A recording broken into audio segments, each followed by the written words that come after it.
Assalamualaikum warahmatullahi wabarakatuh. Kami dari kelompok 14 ingin mempresentasikan tentang akhlak kepada alam dan lingkungan. Nah, di sini kami akan mempresentasikan hasil diskusi kami mengenai akhlak kepada alam dan lingkungan. Nah, di sini akan dipresentasikan oleh Sheila. Kepada Sheila dipersilakan. Oke, di sini kami ingin membahas tentang fikih ekologi. Ya, istilah fikih berasal dari bahasa Arab yaitu fiqh yang berarti pemahaman, pengetahuan, dan kearifan. Istilah ekologi berasal dari bahasa Yunani yaitu oikos yang berarti rumah atau tempat tinggal, dan logos yang berarti ilmu. Jadi fikih ekologi adalah seperangkat aturan tentang perilaku ekologis manusia yang ditetapkan berdasarkan hukum Islam. Aturan-aturan tersebut bertujuan untuk menjaga kelestarian alam sehingga alam dapat terus memberikan manfaat bagi manusia dan makhluk hidup lainnya. Di sini ada fikih ekologi yang memiliki urgensi yang sangat penting. Yang pertama yaitu menjaga kelestarian alam. Fikih ekologi dapat membantu menjaga kelestarian alam sehingga alam dapat terus memberikan manfaat bagi manusia dan makhluk hidup lainnya. Yang kedua yaitu menciptakan keseimbangan alam. Fikih ekologi dapat membantu menciptakan keseimbangan alam sehingga alam dapat berfungsi secara optimal. Yang ketiga yaitu menjamin kelangsungan hidup manusia. Fikih ekologi dapat membantu menjamin kelangsungan hidup manusia karena alam merupakan sumber kehidupan bagi manusia. Nah, di sini ada pun bentuk-bentuk fikih ekologi yang dapat diwujudkan dalam berbagai bentuk, antara lainnya yaitu yang pertama, hukum tertulis. Jadi fikih ekologi ini dapat diwujudkan dalam bentuk hukum tertulis seperti undang-undang, peraturan pemerintah, dan peraturan daerah. Yang kedua yaitu hukum tidak tertulis. Fikih ekologi juga dapat diwujudkan dalam bentuk hukum tidak tertulis seperti adat istiadat dan kebiasaan. Yang ketiga yaitu ada perilaku dan perbuatan, yaitu fikih ekologi juga dapat diwujudkan dalam bentuk perilaku dan perbuatan manusia sehari-hari. Nah, di sini ada berikut contoh-contoh fikih ekologi. Ada 3. Yang pertama yaitu hukum Islam yang melarang penebangan hutan secara liar karena dapat merusak lingkungan dan menyebabkan bencana alam. Yang kedua yaitu Islam juga mengajarkan untuk melestarikan flora dan fauna karena mereka juga merupakan makhluk Allah Subhanahu wa taala yang dimana harus dilindungi. Yang ketiga yaitu Islam juga melarang membuang sampah sembarangan karena dapat menyebabkan pencemaran lingkungan. Oke, untuk selanjutnya akan dibacakan oleh Cindy. Kami persilahkan. Baik. Yang kedua, kami akan membahas mengenai kerusakan lingkungan. Alam adalah ciptaan Allah Subhanahu wa taala yang merupakan tempat tinggal bagi seluruh makhluk hidup, termasuk manusia. Manusia sebagai makhluk yang berakal memiliki tanggung jawab untuk menjaga kelestarian alam. Namun, dalam kenyataannya atau faktanya, kerusakan lingkungan telah menjadi masalah yang semakin mengkhawatirkan di berbagai belahan dunia. Kerusakan lingkungan dapat diartikan sebagai perubahan kondisi lingkungan yang disebabkan oleh aktivitas manusia, sehingga lingkungan tidak berfungsi secara optimal. Saat ini banyak alam dengan kondisi yang memprihatinkan. Salah satu kasusnya yaitu ada di kawasan Gunung Bromo, di mana pada beberapa pekan lalu Gunung Bromo mengalami kebakaran yang hebat. Nah, kenapa bisa terjadi kebakaran yang hebat ini? Hal ini ternyata terjadi oleh ulah manusia. Nah, di mana adanya kecerobohan dalam suatu aktivitas manusia yang dilakukan di kawasan Gunung Bromo tersebut yang mengakibatkan tersulutnya kobaran api sehingga memakan hampir sebagian besar kawasan di Gunung Bromo tersebut. Nah, kerusakan alam dan lingkungan juga dapat terjadi oleh berbagai faktor dan berdampak pada lingkungan tersebut. Di sini saya akan membahas apa saja faktor-faktor kerusakan lingkungan alam. Nah, yang pertama itu adalah eksploitasi sumber daya alam secara berlebihan. Yang kedua, pencemaran lingkungan seperti pencemaran air, udara, dan sebagainya. Lalu yang ketiga, perubahan iklim. Kerusakan lingkungan menurut akidah akhlak merupakan bentuk pelanggaran terhadap perintah Allah SWT untuk menjaga kelestarian alam. Kerusakan lingkungan dapat mengakibatkan berbagai dampak negatif baik bagi lingkungan itu sendiri maupun bagi manusia dan makhluk hidup lainnya.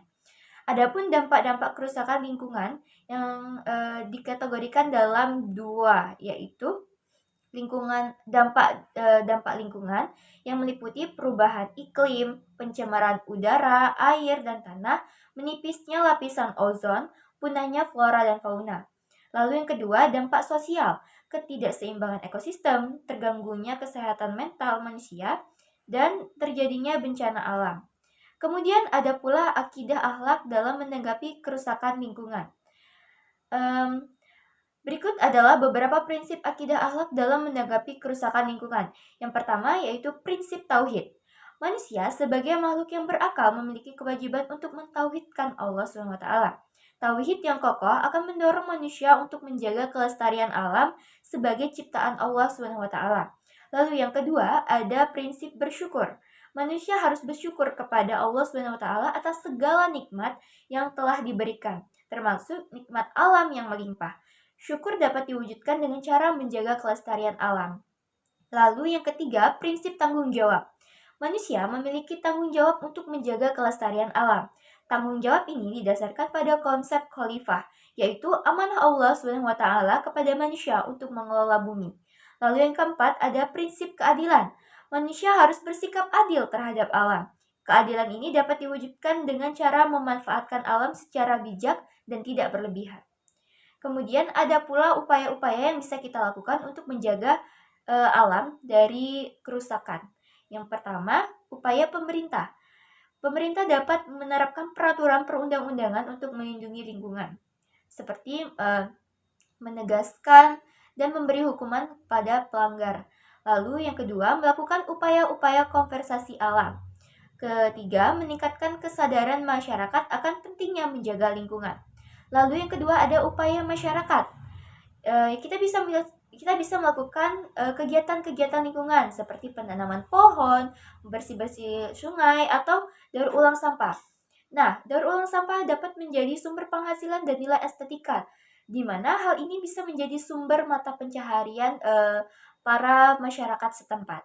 Lalu yang kedua, mengubah perilaku sehari-hari, tidak ramah lingkungan dengan membuat sosialisasi secara menyeluruh di berbagai daerah. Hal ini bisa menjadi salah satu upaya dalam membantu alam dan lingkungan agar tetap bersih dan terjaga. Lalu ada pula upaya yang bisa dilakukan kita atau individu, yaitu mengurangi konsumsi barang-barang yang tidak perlu, menghemat energi, air, dan lain sebagainya. Tidak membuang sampah sembarangan seperti membuang sampah di selokan atau sungai, karena itu bisa meluap ketika hujan datang. Lalu melakukan penghijauan kecil di lingkungan sekitar, misalnya seperti menanam berbagai tanaman di lingkungan yang kosong. Kemudian menanamkan sikap peduli kepada alam dan lingkungan. Baik, materi selanjutnya akan dibahas oleh Sheila. Kepada Sheila dipersilakan. Oke, di sini kita akan membahas tentang maqasid asy-syariah. Maqasid asy-syariah itu adalah tujuan-tujuan yang ingin dicapai oleh syariat Islam. Tujuan-tujuan tersebut dapat dikelompokkan menjadi 5, yaitu hifz al-din yang artinya menjaga agama, terus hifz al-nafs yang artinya menjaga jiwa, yang ketiga hifz al-mal yang menjaga harta, hifz al-aql yang menjaga akal, dan hifz al-nas yang artinya menjaga keturunan. Hifz al-alam adalah salah satu tujuan maqasid asy-syariah. Hifz al-alam berarti menjaga alam. Alam adalah segala sesuatu yang diciptakan oleh Allah Subhanahu wa taala, yang baik, yang hidup maupun yang tidak hidup. Alam merupakan tempat tinggal bagi manusia dan makhluk hidup lainnya. Di sini ada hifz al-alam memiliki urgensi yang sangat penting. Yang pertama yaitu menjaga kelestarian alam, terus yang kedua menciptakan keseimbangan alam, dan yang ketiga yaitu menjamin kelangsungan hidup manusia. Nah, di sini ada bentuk-bentuk hifz al-alam, antara lainnya yaitu menjaga kebersihan lingkungan, supaya manusia harus menjaga kebersihan lingkungan tersebut, baik lingkungan rumah, lingkungan sekolah maupun lingkungan umum. Yang kedua yaitu mengelola sumber daya alam secara bijaksana. Jadi manusia harus mengelola sumber daya alam secara bijaksana sehingga sumber daya alam tadi dapat dimanfaatkan secara berkelanjutan. Yang ketiga yaitu melestarikan flora dan fauna. Manusia harus melestarikan flora dan fauna sehingga keseimbangan alam dapat terjaga. Dan yang keempat, mencegah pencemaran lingkungan. Yang dimana manusia harus mencegah pencemaran lingkungan sehingga kualitas lingkungan dapat terjaga. Dan ini ada yang terakhir yaitu dibacakan oleh pemateri sini. Kami persilahkan. Baik, lalu materi yang keempat adalah dakwah berbasis kelestarian alam. Dakwah adalah kegiatan mengajak manusia untuk mengikuti ajaran Islam. Dakwah dapat dilakukan dengan berbagai cara, salah satunya melalui pendekatan kelestarian alam. Dakwah berbasis kelestarian alam adalah kegiatan dakwah yang menggunakan kelestarian alam sebagai media dan pesan dakwah. Baik, dakwah berbasis kelestarian alam memiliki urgensi yang penting, yaitu meningkatkan kesadaran masyarakat akan pentingnya kelestarian alam. Dakwah berbasis kelestarian alam dapat membantu meningkatkan kesadaran masyarakat. Karena hal ini penting sebab kerusakan lingkungan merupakan salah satu masalah yang dihadapi oleh umat manusia saat ini. Lalu, membangun sinergi antara nilai-nilai Islam dan nilai-nilai lingkungan. Dakwah berbasis kelestarian alam ini membantu membangun sinergi yang dimana hal ini penting agar dakwah dapat diterima dan diaplikasikan oleh masyarakat secara luas. Lalu yang terakhir, menciptakan masyarakat yang ramah lingkungan, di mana hal ini akan senantiasa menjaga kelestarian alam dan mencegah kerusakan lingkungan. Lalu dakwah berbasis kelestarian alam dapat dilakukan dalam berbagai bentuk, yaitu pendidikan. Dakwah berbasis kelestarian alam dapat dilakukan melalui pendidikan, baik formal maupun non-formal. Pendidikan dapat memberikan pengetahuan dan pemahaman tentang pentingnya kelestarian alam. Selanjutnya, pembiasaan. Dakwah berbasis kelestarian alam juga dapat dilakukan melalui pembiasaan. Pembiasaan dapat dilakukan melalui berbagai kegiatan, seperti penanaman pohon, membersihkan lingkungan, atau menghemat energi. Lalu selanjutnya ada pemberdayaan masyarakat, di mana hal ini dapat kita lakukan dalam berbagai kegiatan, seperti pelatihan, pendampingan, dan pemberian bantuan. Selanjutnya ada pula dasar hukum dakwah berbasis kelestarian alam yang dapat ditemukan dalam Al-Quran dan hadis. Seperti salah satunya yang berarti, dan janganlah kamu berbuat kerusakan di muka bumi sesudah Allah memperbaikinya. Dan berdoalah kepadanya dengan rasa takut akan dan harapan. Sesungguhnya rahmat Allah amat dekat kepada orang-orang yang berbuat baik. Quran Surah Al-An'am. Nah, dapat kita simpulkan bahwa alam merupakan karunia yang luar biasa dari Sang Pencipta. Dari udara yang kita hirup hingga tanah yang menopang kita, alam menyediakan segala kebutuhan yang kita perlukan. Namun, hubungan manusia dengan alam seringkali tidak seimbang, di mana eksploitasi berlebihan dan kurangnya kepedulian telah menyebabkan kerusakan alam dan lingkungan yang parah. Tentunya hal ini telah menimbulkan dampak serta efek jangka panjang yang merugikan, tidak hanya pada alam saja, tetapi makhluk hidup lainnya juga akan merasakan dampak tersebut. Oleh karena itu, penting bagi kita untuk mengembangkan akhlak yang baik terhadap alam. Nah, akhlak ini bukan hanya tentang aturan dan larangan, tetapi tentang membangun hubungan yang harmonis dan penuh rasa hormat dengan lingkungan kita. Melalui perubahan kecil dalam perilaku kita sehari-hari, kita semua dapat berperan dalam membangun akhlak yang baik terhadap alam. Dengan mengembangkan hubungan yang lebih harmonis dengan lingkungan kita dapat memastikan kelestariannya untuk generasi yang mendatang. Nah, baik, sekian presentasi dari kami.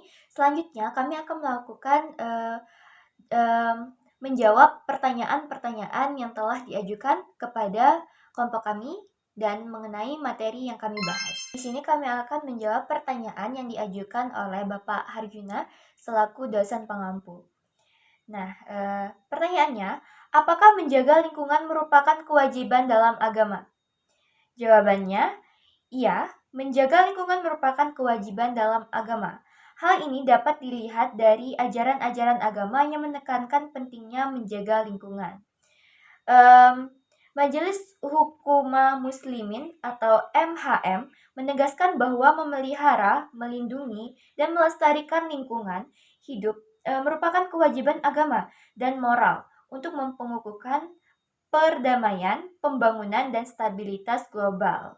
Selanjutnya, dalam agama Islam, misalnya Allah SWT menciptakan alam semesta beserta isinya dengan sebaik-baiknya. Manusia sebagai khalifah di bumi memiliki kewajiban untuk menjaga dan melestarikan lingkungan tersebut. Hal ini dapat ditegaskan dalam Quran Surah Al-A'raf ayat 56, yang artinya, dan sesungguhnya kami telah memuliakan anak-anak Adam, dan kami telah menanggung mereka di darat dan di laut. Dan kami telah memberi mereka rezeki dari yang baik-baik, dan kami telah lebihkan mereka di atas banyak makhluk yang telah kami ciptakan. Ayat ini menunjukkan bahwa manusia memiliki kedudukan yang tinggi di hadapan Allah SWT. Oleh karena itu, manusia memiliki kewajiban untuk menjaga dan melestarikan lingkungan dan merupakan ciptaan Allah. Selanjutnya akan dilanjutkan oleh Sheila. Oke, jadi selain itu, dalam Islam juga terdapat larangan-larangan yang berkaitan dengan kerusakan lingkungan. Misalnya, larangan untuk menebang pohon sembarangan itu ada ayatnya, yaitu Quran Surat Al-A'raf ayat 56. Jadi, larangan untuk membuang sampah sembarangan itu Quran Surat Al-Isra ayat 26, dan larangan untuk merusak ekosistem Quran Surat Al-An'am ayat 119. Jadi, ajaran-ajaran agama lain juga menekankan pentingnya menjaga lingkungan. Misalnya, dalam agama Hindu, alam semesta dipandang sebagai manifestasi dari Tuhan. Oleh karena itu, manusia memiliki kewajiban untuk menjaga dan melestarikan alam. Dalam agama Buddha, alam semesta dipandang sebagai sumber kehidupan. Oleh karena itu, manusia memiliki kewajiban untuk menjaga dan melestarikan alam agar dapat terus memberikan kehidupan bagi semua makhluk. Dalam agama Kristen, alam semesta dipandang sebagai ciptaan Tuhan yang harus dihormati. Oleh karena itu, manusia memiliki kewajiban untuk menjaga dan melestarikan alam agar tetap lestari. Dan dengan demikian dapat disimpulkan bahwa menjaga lingkungan merupakan kewajiban dalam agama. Hal ini ditegaskan dalam ajaran-ajaran agama yang menekankan pentingnya menjaga dan melestarikan lingkungan.